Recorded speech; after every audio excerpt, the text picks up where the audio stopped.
Like the previous games, Legacy of the Void had several problems. Problem 1. Khala retcons. In order to make the Starcraft 1 manuals easier to understand, I'll be referring to the psychic bond as the psychic bond, rather than the Khala, and the caste system and psychic discipline as the Khala. In Starcraft 1, the Protoss had a psychic bond. Then the Xel'naga arrived at their planet and tried to improve the Protoss. The Protoss united but slowly became more tribal. The Xel'naga were disappointed and left. The Protoss had a civil war and lost their psychic bond. The Protoss then discovered their psychic bond and created the Khala to unite their people. Meanwhile, the Xel'naga experimented on the Zerg but were killed by them. However, in Legacy of the Void, the writers retconned this, so the Protoss never had a psychic bond. Amon changed the Protoss, then abandoned them for unknown reasons. The Protoss had a civil war. The Protoss created a psychic bond. However, it's unclear if this was due to anything Amon did. The Xel'naga was somehow awoken when this psychic bond was created on one planet. After the Xel'naga noticed that Amon was missing, they decided to kill him. Amon and his Zerg fought the Xel'naga, and they all died. After Amon is brought back to life by Narud, he is somehow able to corrupt this psychic bond, even though he wasn't involved with its creation. I'm guessing the writers needed to have Amon corrupt the psychic bond, because if he didn't control the Protoss, they wouldn't have any reason to fight him once they defeated his Zerg on Aya. However, this creates a contradictory situation, where Amon leaves before this psychic bond was created, implying he didn't know it would be created, but the Xel'naga wake up when it was created, implying something Amon did caused it to be created. Therefore, the former is a plot contrivance, as something Amon needed just happened to appear, while the latter is a plot hole, as Amon could have created this psychic bond and mind-controlled the Protoss before leaving. As a result of the writers trying to retcon the plot, all they did was either create a plot hole or a plot contrivance.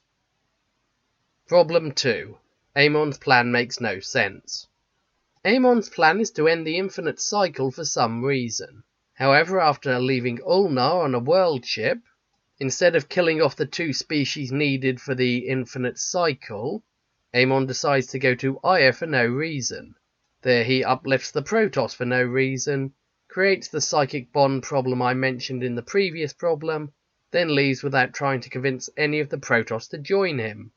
Then Amon goes to Xeris, where he finds many independent Zerg, and decides to bind them to an overriding will, called the Overmind, something he never thought to do with the Protoss. Next, Amon has the Zerg become his army and forces them to destroy the Protoss, even though in this retcon plot the Terrans possess the purity of form, and Amon needs the Protoss to make hybrids.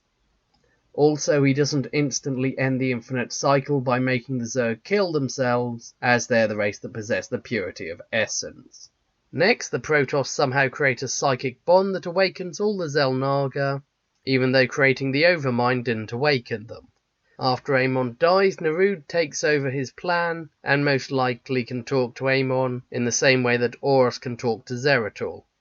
During the millennia, Narud tries to bring Amon back to life. He is somehow unable to get the artifact pieces he needs, even when they're in Xel'naga temples and a Xel'naga world ship.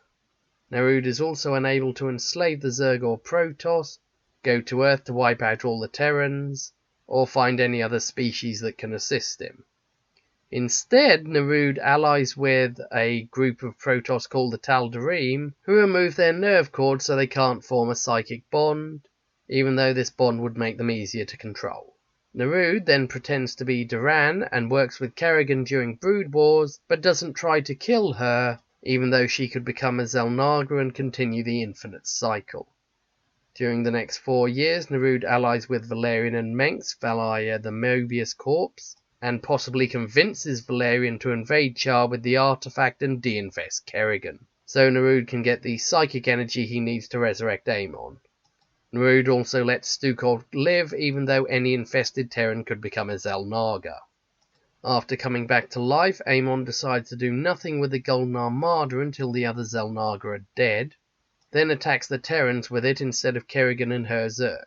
Since Amon is attacking the Terrans, this means he knows they have the purity of form, so he should also realise that Zerg-infested Terrans such as Kerrigan and Stukov can become Xel'naga. Thus killing them should be his top priority, as they have to die to end the infinite cycle. However, Amon instead tries to kill the Terrans belonging to the Dominion, Umoja and Kelsmorian, even though there's also Terrans on Earth. And Kerrigan can still become a Xel'naga even if all the other Terrans are dead. Finally, after Amon's body is destroyed because it was badly defended, Amon has the Golden Armada launch a suicide attack against the Protoss, even though if all the Protoss connected to the psychic bond die, he'll also die. Consequently, Amon's plan makes no sense, as he had no reason to uplift the Protoss or keep the Zerg alive, as neither helped him end the infinite cycle. Attacking the Terrans instead of Kerrigan and using the Golden Armada in a suicide attack were also very bad decisions. Also, Nerude's plan wasn't any better, as he did nothing to end the infinite cycle during the millennia he was trying to resurrect Amon, while he allowed 2 infested Terrans to live even though they could continue the infinite cycle. This is a clear example of bad writing, as all the retcons made by the writers resulted in Amon and Nerude acting in a way that was contrary to their stated goals. If the writers hadn't retconned Terrans so they possessed the purity of form instead of the Protoss, then this would explain why Amon uplifted the Protoss and why Nerude let Stukov and Kerrigan live. However, that would mean the writer's pet Kerrigan couldn't become a Xel'naga and save the universe. Problem 3. The artifact is a plot device that does anything the writers need it to do. In Wings of Liberty, the artifact produces energy waves that were harmful to Protoss and Zerg armies, but not Terrans, and could turn infested Terrans into less infested Terrans. In Heart of the Swarm, it provided mild electric shocks at close range. Though its power was much weaker in Heart of the Swarm, in both games it functioned in a similar way, as a weapon. However, in Legacy of the Void, the artifact can do anything the writers want it to do. Thus its primary purpose is retconned to be a map, which, for no reason, just happens to be able to kill Zerg and de-infest Terrans, though it no longer harms Protoss. Even though using the artifact as it was intended would completely ruin Nerude's plan to resurrect Amon, Nerude doesn't destroy the artifact to prevent anyone finding the Xel'naga. Instead, he gives the artifact to Menks without disabling its primary function. Later, the artifact can be modified to trap Amon so all the Protoss can sever their nerve cords and destroy their psychic bond. While this isn't as bad, since the Protoss deliberately modify the artifact to trap Amon, the writers are still using the artifact to fill in holes in the plot. I suspect the writers chose to use the artifact this way, as the previous 2 games' focus on defeating Menks meant that they failed to set up any story for the Protoss campaign. Thus, the writers had the artifact drive the plot because there wasn't anything else they could use. So this is an example of bad writing caused by not planning your trilogy and instead making things up as you go along. Problem 4. Why did the Protoss need Kerrigan? In Wings of Liberty, Amon mocks the Protoss by claiming that there was one who could have stopped him, and Zeratul somehow realizes that this was Kerrigan. However, nothing Kerrigan does in Heart of the Swarm has any obvious benefit for the Protoss, and in Legacy of the Void, Amon was able to enact his plan to control the majority of the Protoss even though Kerrigan was alive. So if Kerrigan was dead, Legacy of the Void would proceed as follows. In the prologue, Zeratul is able to get the location of Atreus, as Kerrigan's attack meant he had to rush his attack before Kerrigan destroyed everything. Then the rest of the prologue plays the same way. Thus Zeratul learns the artifact is important and where it is. Next, Amon takes control of the Protoss in the Aya missions, but somehow Zeratul survives, while Artanis, Selendis and Uran are freed. Zeratul goes to get the artifact, while the Protoss go to Chorus and rescue Mohandar. If Carax was also saved on Aya, the Protoss then go to Glacius and rescue Phoenix. As the artifact is likely to be with Menks, or Nerude if Menks doesn't believe he needs the artifact now that Kerrigan is dead, Zeratul will be unable to obtain it. So the Protoss' only option is to obtain the purifiers so they'll have the firepower needed to take the artifact by force. While the Protoss are doing this, the Golden Armada starts attacking the Dominion. Zerg reinforcements are unlikely, as without Kerrigan most of the swarm would have been wiped out by the Dominion. Next, the Protoss will find and destroy Amon's hybrid facility on Skygar Station to deprive Amon of his hybrid armies.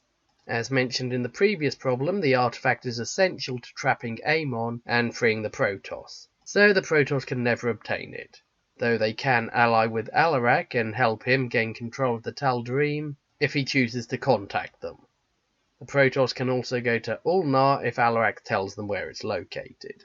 Finally, the Protoss can either destroy Amon's body on Aya, or wipe out all the Protoss Amon is possessing, but not both because that would kill Amon, and he needs to be alive at the end of In Utter Darkness. The problem is that nothing is stopping the Protoss destroying Amon's body, and during In Utter Darkness, Artanis says that they're the only Protoss left, which means that all the possessed Protoss are dead. The only way to resolve this problem is to assume that the Protoss were able to kill Amon, but he somehow returned hundreds of years in the future and is fighting the much older versions of these Protoss. In any case, the question is, what in this scenario would make Zeratul think that Kerrigan needed to be alive to stop Amon? The answer is nothing, as the Protoss didn't expect Kerrigan to give them the artifact or help them on Ulnar, so they have no reason to believe she'd be the one to save them. Zeratul would be more likely to say if only Menks had given us the artifact, or that the Protoss should have removed their nerve cords, than that they needed Kerrigan's help. If we assume Oros pretended to be Tassadar and the Overmind to keep Kerrigan alive, so she could become a Xel'naga and stop Amon, then why didn't he just explain this? Why did he make up a story about a final battle instead of explaining that Amon can corrupt the psychic bond or where Ulnar is?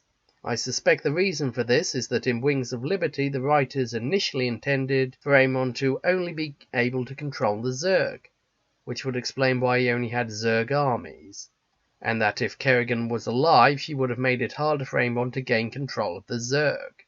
However, after Heart of the Swarm the writers realised that this wouldn't work because Kerrigan now controlled the Zerg swarm. So they gave Amon the ability to control the Protoss, even though this would completely contradict what was shown in Wings of Liberty, and would involve them retconning the Overmind's vision. Yet another example of bad writing caused by not thinking through the plot of the whole trilogy. Problem 5. The writer's hatred of the Protoss. In Wings of Liberty, Rayner is never condemned for all his attacks on the Dominion, even though these attacks will make it harder for the Dominion to protect the people from Zerg attacks. In Heart of the Swarm, after Kerrigan kills millions of Dominion soldiers, everyone helps her kill even more Dominion soldiers. In both games, the writers justified this by claiming that Mengsk and the Dominion were evil. However, after Mengsk was defeated, the writers wanted a new evil society, so they chose the Dalan Protoss, even though they were the protagonists of Legacy of the Void. This hatred was predicated on 3 of the writers' beliefs. The first belief was that the Conclave were evil, so they had to be responsible for all the problems in Protoss society. For example, the Conclave mistreated the Purifiers, so the writers could condemn them, even though Protoss with their psychic bond, such as Rohanna, didn't mistreat the Purifiers after meeting them. As a result, everything the Conclave supported was oppressive and had to be changed. The second belief was that as the majority of the Protoss supported having a psychic bond, while the minority didn't and were exiled because of their beliefs, the minority had to be right. Thus the psychic bond had to be removed because it was considered immoral. Third belief was that as the writers retconned the Terrans into the correct version of the purity of form, the Protoss needed to be changed to be more like the Terrans. For example, as the writers considered their version of Valerian's government to be the correct form of government, Protoss society had to be transformed into this. As a result, the Protoss changed off-screen from being led by a council of judicator elders known as the Conclave to being a military dictatorship led by Artanis. However, these beliefs are deeply flawed. The problem with the first belief is that unlike the Dominion, which used propaganda to manipulate Terrans, the psychic bond between Protoss allowed them to transmit thoughts and emotions, making deception almost impossible. Thus the Protoss were willingly following the Conclave's ideology because they agreed with it. Consequently, it's impossible to blame the Conclave for something without also blaming the majority of the Protoss. The problem with the second belief is that the exiled Dark Templars didn't consider the psychic bond to be immoral. Zeratul instead preached tolerance and even told Tassadar that because he knew about High and Dark Templars, he had achieved a completeness beyond the Khala. Also, after Amon died, there's no longer any reason to the Protoss to sever themselves from their psychic bond, especially since without their psychic bond, the Protoss are likely to fall back into their tribal behaviour, just like they did during the Aeon of Strife. The problem with the third belief is that it was a terrible retcon that contradicts what was shown on the Xel'naga stone tablets in Wings of Liberty and caused numerous problems that I mentioned in the previous problems. Consequently, the writers' hatred for the Protoss resulted in the Protoss having to sacrifice everything that made them unique for no reason, with the writers constantly praising them for becoming more like the faction the writers liked better. Problem 6. Underused characters. Several Protoss characters had a clear role in the story. Artanis was the leader who went from being unsure of himself to a confident leader. Phoenix had to deal with being a clone and forging his own path. Alarak clearly demonstrated his arrogant and ruthless personality, though his motives for joining Artanis were unclear. Carax provided technical information regarding the artifact, though becoming a Templar was pointless. Rohanna provided exposition, even though the dialogue constantly framed her as being wrong. However, many were not utilized effectively. Despite having several scouts that gathered information, Horizon isn't effectively used for world building. Her scouts could have been used to provide details regarding what effect the Golden Armada's attack were having on Terrans and Zerg in order to flesh out the non-Protoss factions and demonstrate how powerful the Golden Armada is. Instead, we barely got any information about what was happening, making it difficult to care about the rest of the universe. Though Zeratul heroically sacrificed himself to free Artanis, his death meant that his actions in Wings of Liberty and Heart of the Swarm didn't have much payoff. Though Zeratul did tell Artanis that they needed the artifact Reyna possessed, Kerrigan somehow being at Ulnar wasn't something Zeratul caused to happen. Even though Zeratul met Kerrigan in the prologue missions, so the writers could have had Zeratul ask Kerrigan for assistance fighting Amon. Despite being introduced in Wings of Liberty, after being possessed, Selendis was off-screen for almost the entire game. Galarian disappeared almost immediately after he was introduced, despite being the leader of one of the 4 Protoss factions. Mohandar died off-screen and was replaced by Vorazon, while Admiral Uran died off-screen and wasn't replaced by anyone. Finally, after 3 games of build-up, Amon was disappointing. He had no motive beyond killing everything, was limited to taunting Artanis because he couldn't do anything else, and was twice defeated in one hit because he couldn't figure out how to attack the armies trying to kill him. Consequently, almost all of the major characters from Wings of Liberty were underused, and some introduced in Legacy of the Void weren't used effectively. Comparisons with previous games. The structure of the missions is an improvement over Wings of Liberty and Heart of the Swarm. As most planets are 1 to 2 missions long, this resolves the disjointed story problem from Wings of Liberty, while avoiding the problem in Heart of the Swarm, where some missions seemed unrelated to the other missions. As the Protoss spend the first half of this game trying to flee Amon, the Zerg, or the Tal'Darim, it makes sense that they can only acquire basic units in the early mission, but are able to obtain more advanced units as they gain the support of the Purifiers or Tal'Darim. This makes more sense than Heart of the Swarm, where Kerrigan conquered whole planets of Zerg, but still only had access to basic units. The characters are also more likeable as they're motivated by trying to save their people, rather than killing anyone who happens to work for Mengsk. The main issue when comparing the plot of this game to the previous ones is how little in this game relates to them. In Wings of Liberty, it's established that Mengsk is a villain, the Dominion defeats Kerrigan on Char, and Reyna is told that Kerrigan needs to remain alive to defeat Amon. In Heart of the Swarm, Kerrigan retakes Char, attacks the Dominion, kills Mengsk, and goes to fight Amon. However, nothing set up in the previous games is related to the Protoss saving their people from Amon. So other than getting the artifact from Reyna, and Kerrigan helping for a few missions, you could ignore almost the entirety of the first 2 games and it would have no impact on the story. Heart of the Swarm should have set up the plot for the Protoss campaign, but because it was too focused on Kerrigan's revenge, it resulted in Legacy of the Void being so disjointed from the overall plot of this trilogy. Conclusion. While Legacy of the Void had a better story structure, more unit variety, and better mechanics than its predecessors, these cannot make up for the retcons, poor story, and the writer's hatred of the Protoss. Though some issues were due to the previous games being written before the writers knew how the story was going to end, this isn't an excuse for the writers to retcon events because they wanted to tell a different story. Thus, Legacy of the Void ends up as a confusing mess.